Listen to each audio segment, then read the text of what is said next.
Donc nous allons passer à la dernière partie de la matinée. C'est la partie santé, solidarité et justice sociale, protéger nos mères, nos aînés et nos familles en Outre-mer.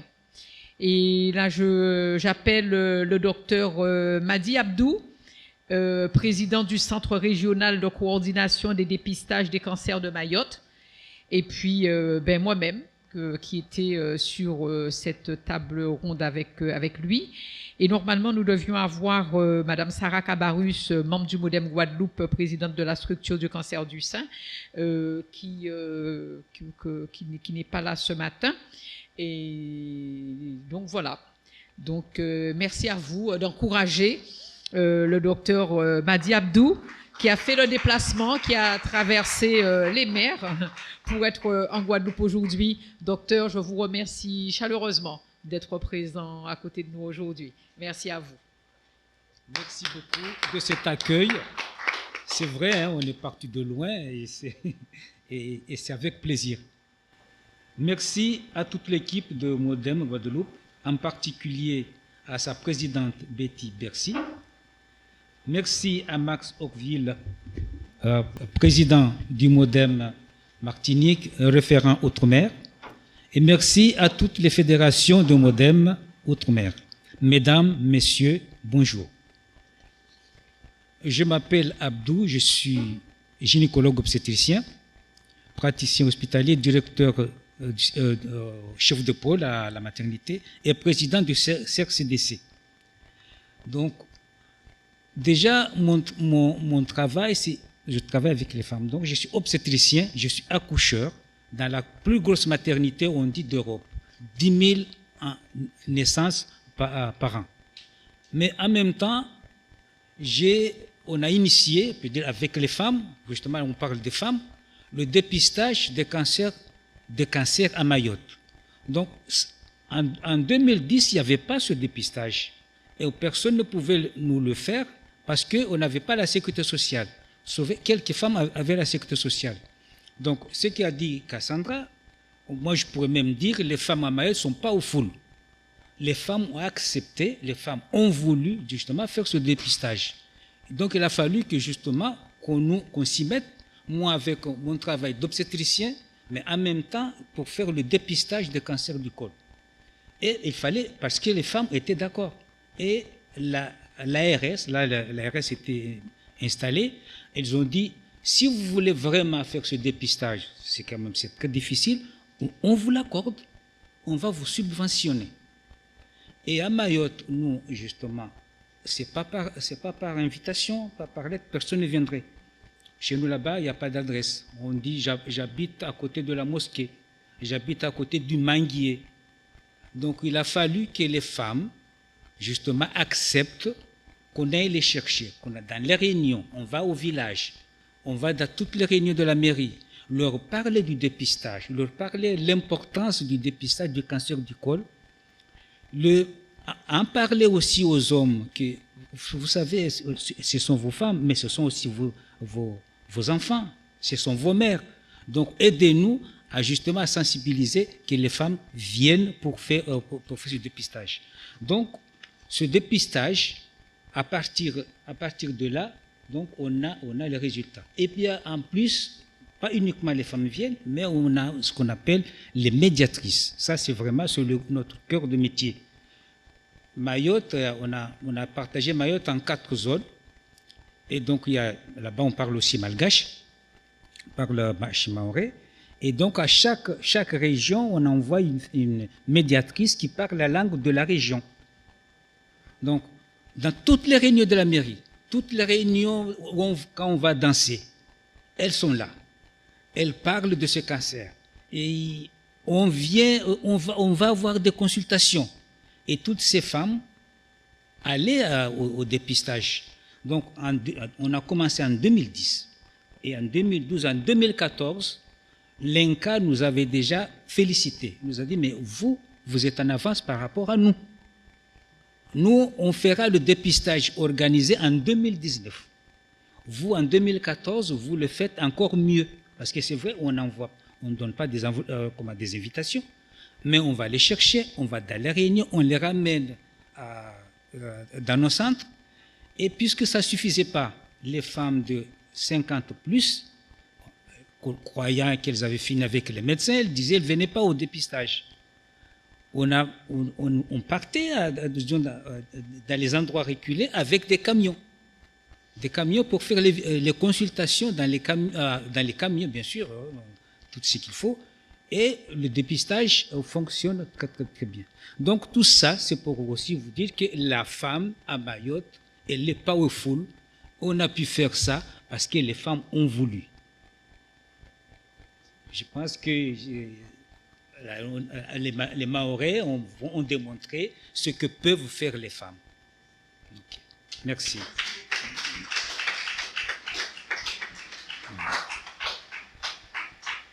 Des questions? Est-ce que vous avez des questions au docteur? Vas-y. Abdou. Je ne sais pas si vous connaissez Florence Ostachi, qui est sage-femme à Mayotte. Vous ne la connaissez pas? C'est une Martiniquaise qui a dû travailler avec vous d'une manière ou d'une autre. Mais votre intervention me confirme une chose qui me paraît importante, c'est que dans bien des cas, nous ne devons pas attendre que l'Hexagone nous donne l'exemple. Nous pouvons prendre des initiatives et montrer que nous sommes capables de faire certaines choses avant l'Hexagone, et parfois mieux que l'Hexagone.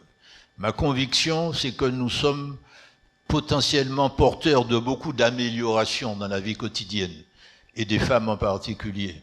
Et nous devons avoir assez confiance en nous-mêmes pour faire des expérimentations dont nous verrons qu'elles seront ensuite suivies par les autres. Mais merci beaucoup de cette intervention, parce que moi, quand j'ai fait mes études, déjà on me disait, chez vous, ce sera difficile. Ce sera difficile de faire le dépistage. Déjà, vous n'avez pas la sécurité sociale. C'est difficile parce que nous, ici à Marseille, j'étais à Marseille, ça ne marche pas. Et vous, par contre, mon professeur m'a dit, il faut le faire. Donc, en étant sur place, comme vous dites, les idées viennent. Donc, c'est parce que les femmes voulaient ce dépistage. On expliquait aux hommes, parce que peut-être les hommes allaient être un petit peu réticents, parce que bon, ma femme, vous allez faire l'examen, mais on dit, une personne, une maman ou une grand-mère qui a le cancer, ou dans un village, vous rendez compte, c'est la douleur, tout ce qui se passe, la famille tout autour. Donc, faisons le dépistage, et vraiment, ça a marché.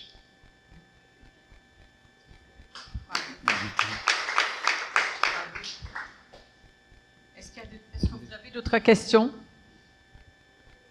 Oui. Monsieur Max Orville.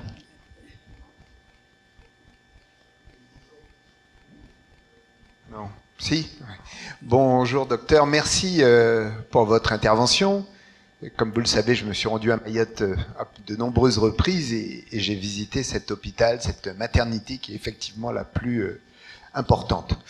La question, et je rebondis sur ce que Maurice Laouché disait, que voyez-vous en tant que gynécologue obstétricien, j'ai envie de dire donc médecin des Outre-mer et de Mayotte, qu'est-ce qu'il faudrait améliorer de votre point de vue sur ces problèmes donc, que rencontrent les femmes de Mayotte?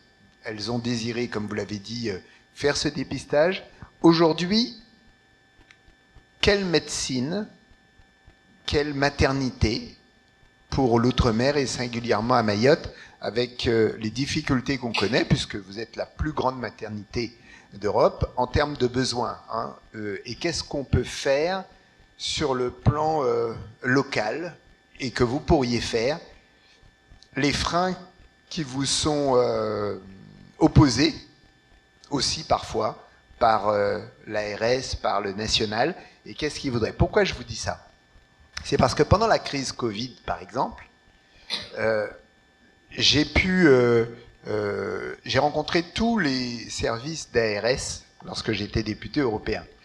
Et il est apparu très clairement que cette crise, par exemple Covid, aurait pu être mieux gérée, mieux acceptée par les différents territoires si on avait appliqué des principes simples et laissé à l'échelon régional le soin d'avancer en la matière plutôt, par exemple, que d'imposer. Je parle de la question du vaccin. Donc moi, j'aurais aimé savoir, hormis les besoins matériels qui sont évidents, mais qu'est-ce que vous auriez recommandé en tant que praticien, que vous auriez voulu qu'on fasse? Voilà, merci. Merci beaucoup de cette question. C'est très, très difficile. Moi, quand je suis arrivé à Mayotte, j'étais le seul médecin pour 4500 accouchements. 10 ans après, on était moins de 7. Donc, c'est-à-dire, c'est toujours en urgence. Actuellement, le collègue m'a posé la question si je connaissais la sage-femme. Je ne la connais pas, mais on roulait avec 170 sages-femmes sur 4 maternités. Actuellement, il y a moins de 70 sages-femmes. Donc, là, on n'imagine plus. Il faut travailler. Et le bloc ne marche pas. Tous les médecins sont partis. Donc, pour le moment, vraiment, c'est notre envie, c'est qu'il y ait des médecins, qu'il y ait des sages-femmes, déjà, pour faire l'ABC de la médecine ou de l'obstétrique. Les sages-femmes vont partir. Parce qu'à l'entrée de la maternité, les femmes se couchent sur le couloir jusqu'à la salle d'accouchement. Donc, on ne sait plus où faire les accouchements. Moi, j'ai fait sur une garde 11 césariennes. Et dans d'autres maternités, on en faisait 600 par an. Donc, en une nuit, un médecin, quand on est de garde, on fait 6 à 10 césariennes.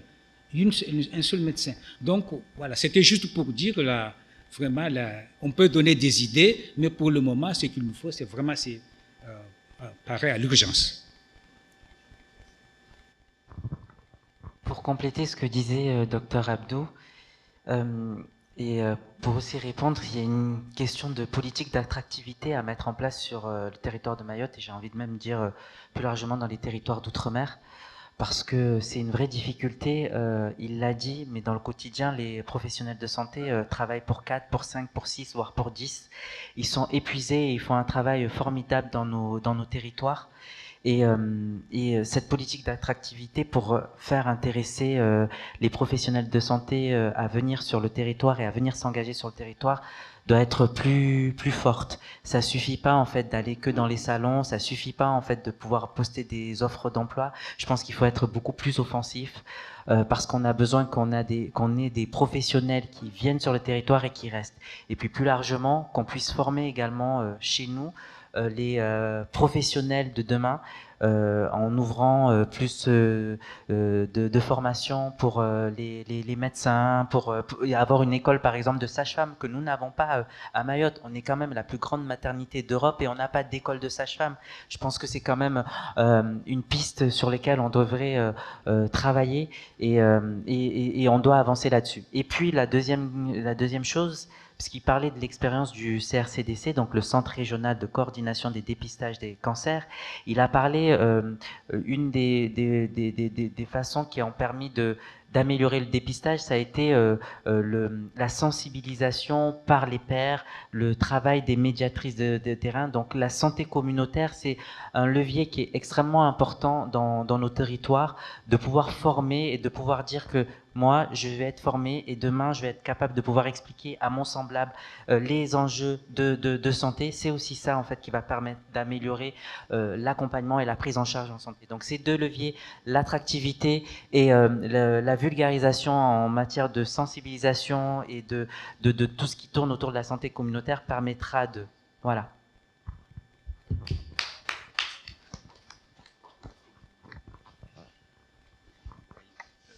Bonjour docteur, merci pour votre intervention.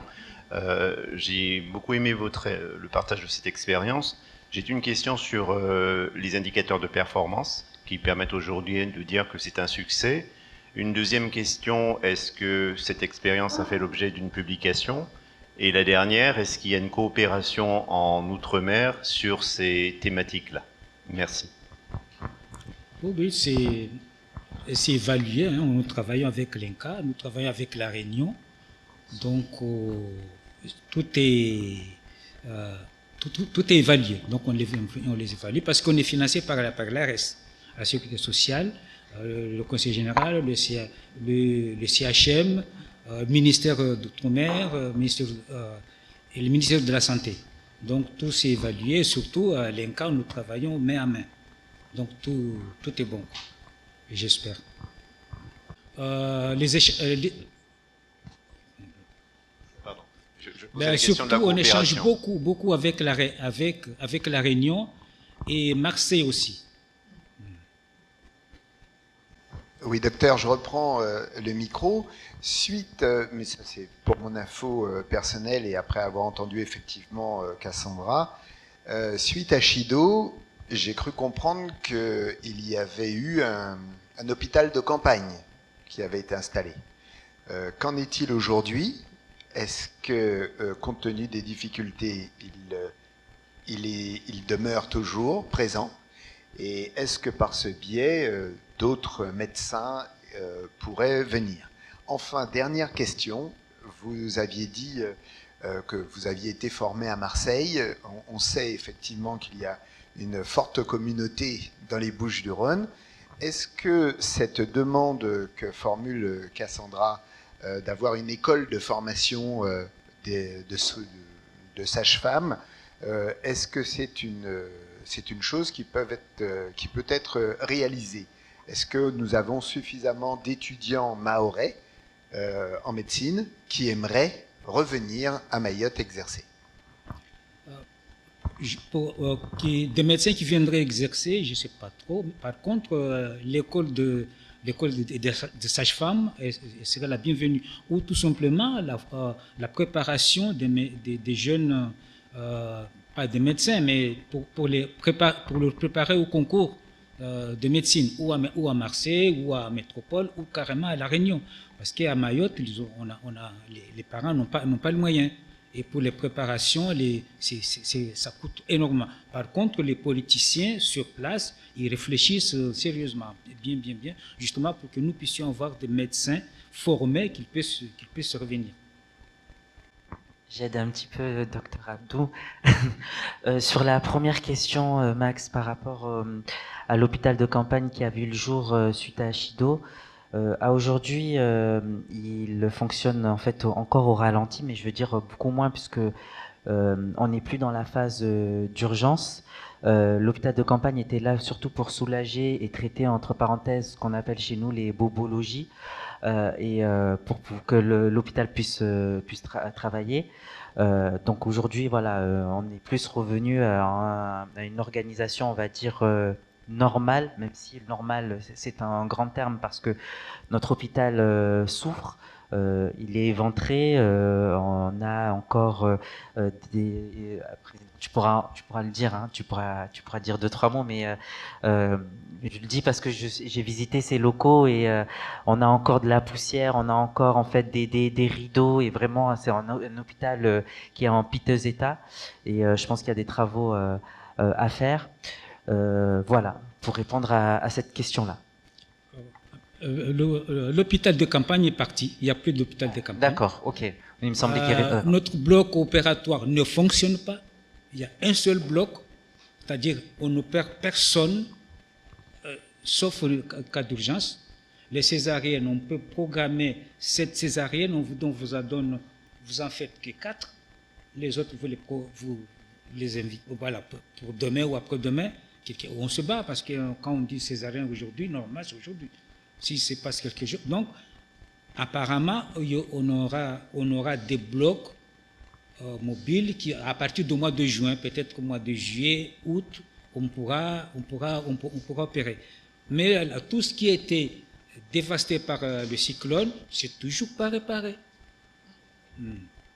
Là, la seule chose qu'on va faire, c'est tout déblayer, avoir de la place pour mettre des blocs qu'on vient de faire venir de métropole.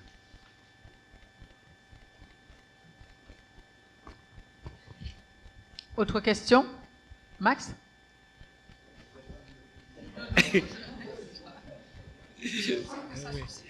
Non, mais bon, là, docteur, merci pour toutes ces précisions. On va revenir quand même chez nous aussi, aux Antilles. Et donc là, je m'adresse à la présidente du MODEM qui avait un passif et un passé en santé. Qu'en est-il pour les Antilles? La question de la santé plus globalement. J'ai plutôt le sentiment que nous sommes également sinistrés. Même si nous bénéficions, c'est vrai, d'appareils de pointe, la Guadeloupe, la Martinique, nous avons le cyclotron, nous avons des appareils très performants, mais il y a encore dans un passé pas si lointain, encore il y a à peine 1 an et demi, il y avait des grosses difficultés. Le service des urgences est souvent saturé. Je sais qu'en Martinique, celui qui doit se rendre aux urgences, il doit s'attendre à passer des heures avant d'être vu. Là non plus, ça ne me paraît pas très normal, et donc je m'adressais pour savoir à l'ex-directrice de la justice, n'importe quoi, de la santé en Guadeloupe, est-ce que c'était pareil? Merci Max, ça me permettra de faire mon intervention. C'est bon, on entend? Ça me permettra, voilà, de faire mon intervention en même temps. Merci beaucoup. Eh bien, justement, ce sont des grandes réflexions qu'il nous faut avoir. Parce que malgré le fait que nous soyons bien pourvus en matière d'équipement, de santé, parce que nous avons un bon nombre de cliniques, un bon nombre d'hôpitaux. Le docteur Saint-Luce, qui est responsable de cet établissement d'hôtel, va ouvrir une 2e clinique sur Saint-Martin, par exemple. Et force est de constater que lorsque l'on va sur les applicatifs comme Raisonne, qui est un observatoire qui donne la majeure partie des indicateurs de santé, on s'aperçoit que tout ce qui porte sur les maladies qui représentent 75% des maladies invalidantes, telles que par exemple l'hypertension, le diabète, et puis, qu'est-ce que j'ai oublié? L'hypertension, le diabète, bon, bien entendu, il y a les maladies malignes, mais on s'aperçoit qu'il y a un écart entre 4 à 5 points par rapport au niveau national. C'est-à-dire que pour le diabète, par exemple, le taux de personnes atteintes de diabète est un écart de 4 points par rapport au niveau national.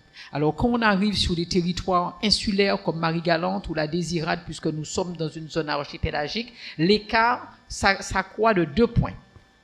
Et pourtant, regardez, pour Marie-Galante, il y a un hôpital, une clinique. Et il y a le nombre de médecins qui est pratiquement satisfaisant, puisqu'il y a plus de 6-7 médecins sur l'île. Concernant l'hypertension, c'est exactement la même chose. L'écart de points est toujours aussi important.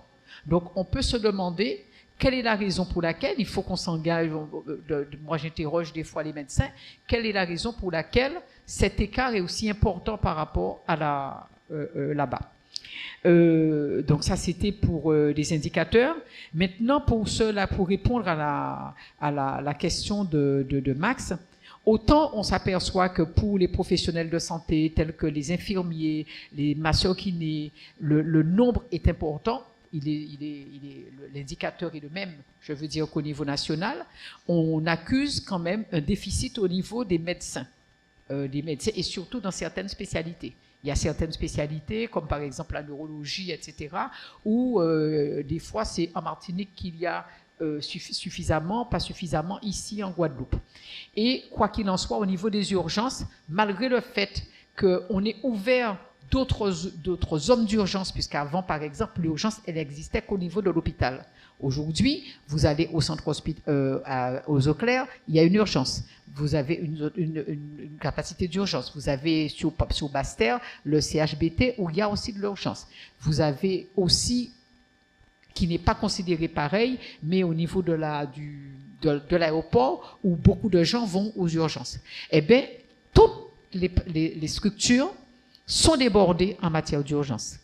Et donc, malgré le fait que nous ayons, lorsque j'étais directrice de la santé, fait de la communication pour dire à la population qu'il ne faut pas, l'urgence n'est pas considérée, je veux dire, comme une consultation de dernier moment. C'est-à-dire qu'il faut attendre, ou bien le lundi, lorsqu'on a vraiment, lorsque ce n'est pas considéré comme une situation d'urgence, n'empêche que l'urgence est quand même, l'urgence est quand même considérée par les personnes comme une consultation de samedi ou de dimanche. Et donc, tant c'est si bien qu'on voit effectivement les urgences débordées. Je sais pas, je pense que vous connaissez un peu cette situation-là où les gens, c'est pas des situations d'urgence, les gens viennent dès lors qu'ils ont, un petit problème de santé. Et donc, en fait, malgré ça, donc voilà, les urgences toujours aussi débordées, malgré le fait qu'on ait ouvert d'autres structures d'urgence, d'autres zones d'urgence dans d'autres hôpitaux.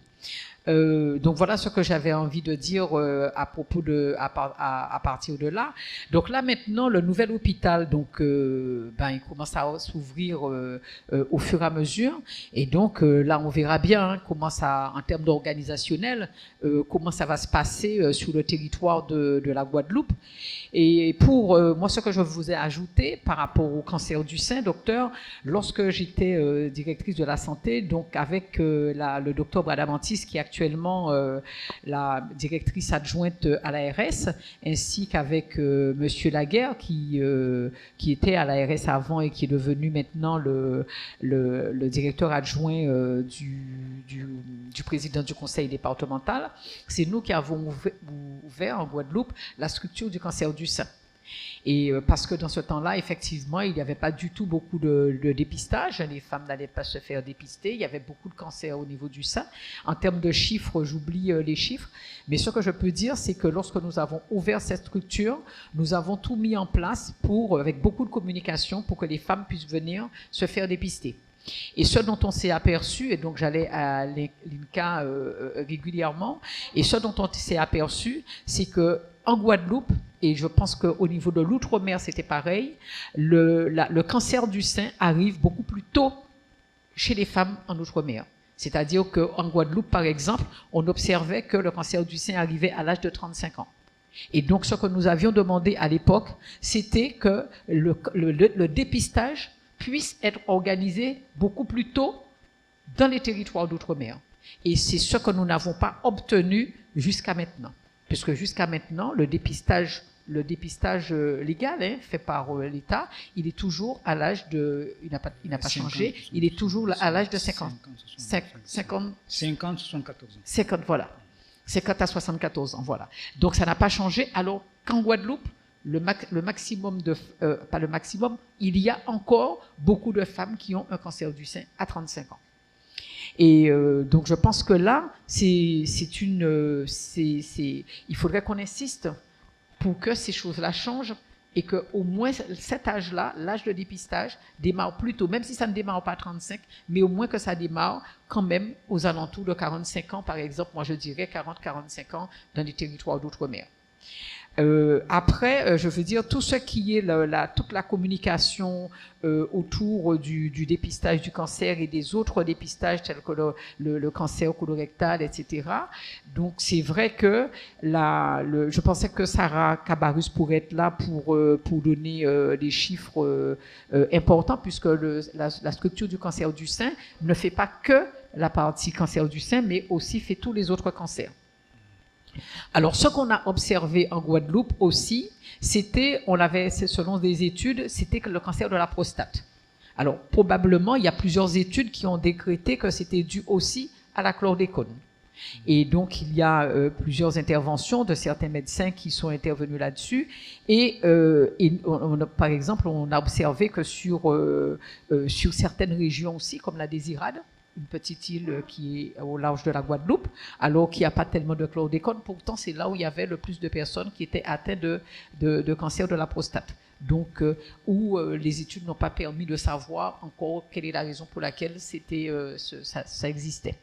Et puis sinon, au niveau de tout ce qui porte sur, puisqu'on était en train de parler de maladies rémanentes, donc tout ce qui porte sur les sargasses, les maladies qui pourraient survenir par rapport au sargasse. La seule chose, il n'y a pas d'études précises là-dessus, mais ce qu'on a déjà observé, c'est que par rapport aux femmes enceintes, par exemple, ou bien par rapport aux personnes âgées, il y a beaucoup plus d'incidences respiratoires par rapport au sargasse, parce que les femmes, dans la commune, par exemple, dans laquelle je suis, où nous recevons 40% des arrivages de sargasse de la Guadeloupe, eh bien, effectivement, les médecins de l'île s'aperçoivent qu'il y a quand même beaucoup d'impact sur la santé, non seulement des femmes enceintes, mais aussi des femmes âgées, puisque ce sont des territoires où il y a une population vieillissante.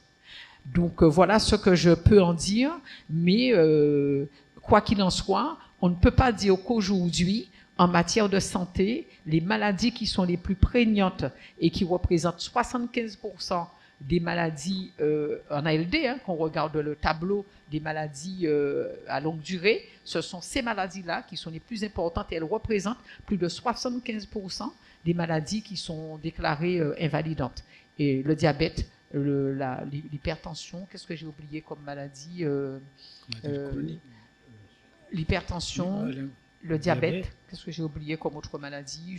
J'oublie l'autre maladie, mais c'est surtout les maladies tumeurs malignes, voilà. Donc voilà ce que j'avais à dire sur cette partie-là. Je n'ai pas parlé du cancer du sein, mais ça existe, le cancer du sein chez nous aussi. Mais on ne le dépistait pas. On a les appareils à partir le mois d'août dernier. Vous imaginez? Donc, on faisait que de la palpation. Notre association, on apprenait aux femmes de se palper régulièrement et chaque fois qu'ils trouvent un petit nodule, de voir le médecin, d'aller faire des biopsies. Donc, et j'espère qu'on va avoir les appareils qu'il faut pour continuer. Je vais revenir sur le cancer des femmes de 35 ans. Moi, j'en ai vu de 25 ans, un vrai cancer. Et je posais la question dans un congrès, on m'a dit c'est pas statistiquement démontrable, mais ça existe. Donc on ne pouvait pas changer le dépistage, parce que de temps en temps, on avait tendance à faire, par exemple, à demander une mammographie à une personne qui est vers les 50 ans, 48 ans, qui a mal au sein. Bon, là on peut le faire, mais en dessous, on ne peut pas le faire pour faire le dépistage. Voilà, donc c'est pas toujours rentré dans le mœurs pour faire le dépistage, moins de 35 ans, exceptionnellement peut-être on peut le faire dans les cancers familiaux peut-être. Oui, vas-y, Maurice, vas-y, à toi. Il y a quelques années, le Conseil économique et social de la Martinique avait pendant 2 ans fait un travail sur les problèmes de santé en Martinique et je crois que les recommandations que nous avions faites à l'époque sont malheureusement encore totalement d'actualité, et pas seulement pour la Martinique, pas seulement pour les femmes, également pour les hommes. Les 3 recommandations étaient les suivantes.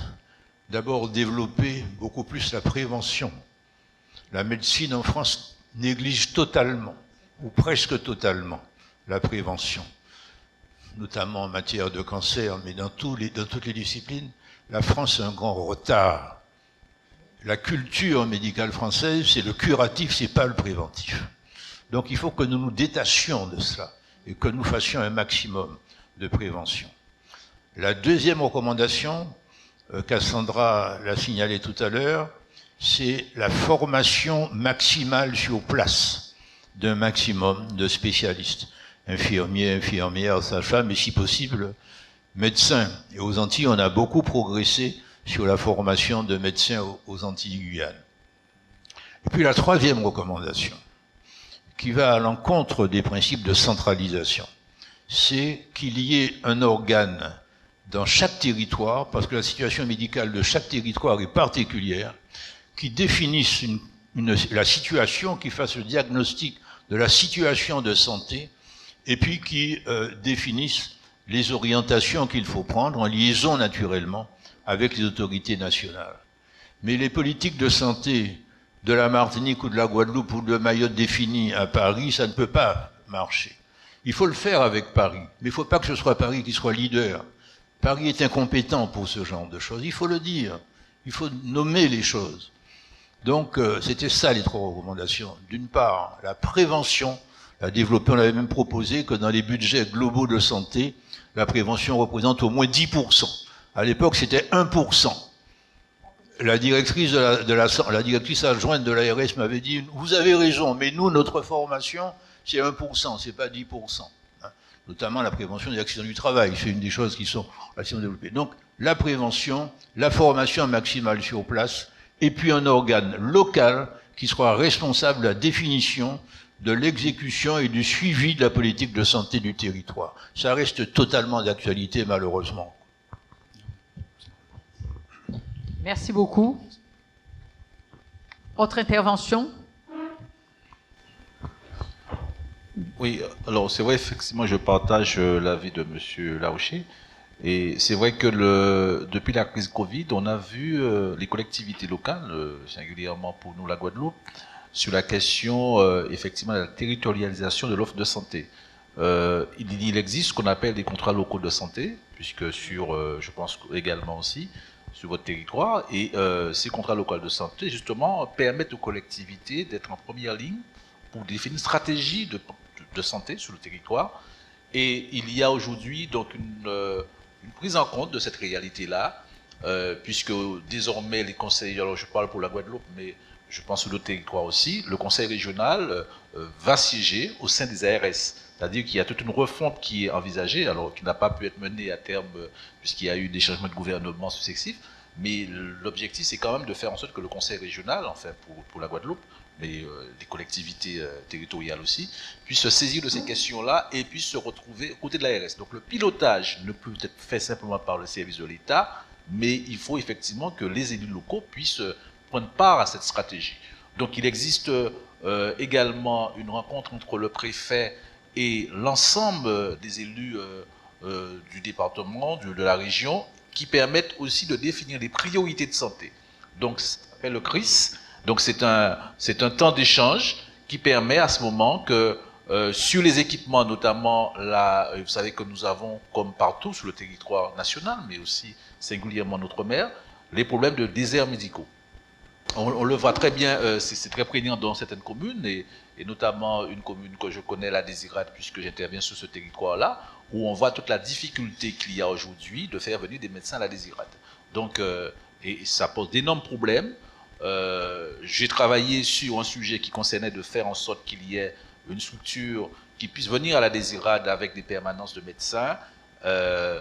Ça n'a pas très bien fonctionné parce que, entre autres, les problèmes liés à la double insularité, des bateaux, etc., et puis aussi le phénomène sargasse, qui faisait que les médecins ne pouvaient pas venir tout le temps. Mais il y a une vraie, je dirais, une vraie question sur le fait qu'aujourd'hui, ces questions-là doivent être traitées au plus près du local.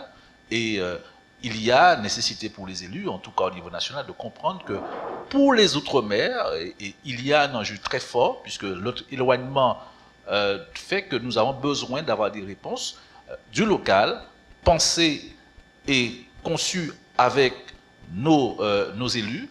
Et puis, nous avons, nous en Guadeloupe, le sujet, effectivement, puisque nous aurons un nouveau CHU très bientôt, qui en partie devrait, dit-on, combler ce déficit que nous avons depuis tantôt. Mais en réalité, Betty, tu viens de la Marie-Galante, tu vois bien les difficultés auxquelles on est confronté. Et la question du dépistage, alors, je dirais effectivement, c'est là où je crois que les contrats locaux de santé ont toute leur importance.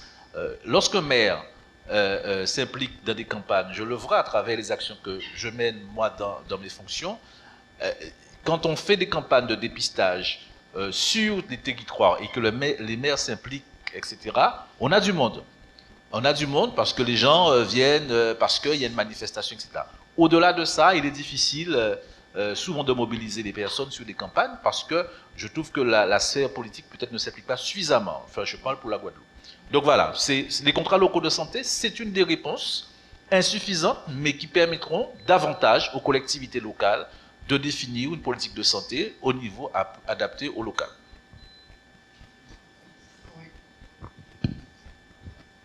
Merci beaucoup. Autre intervention?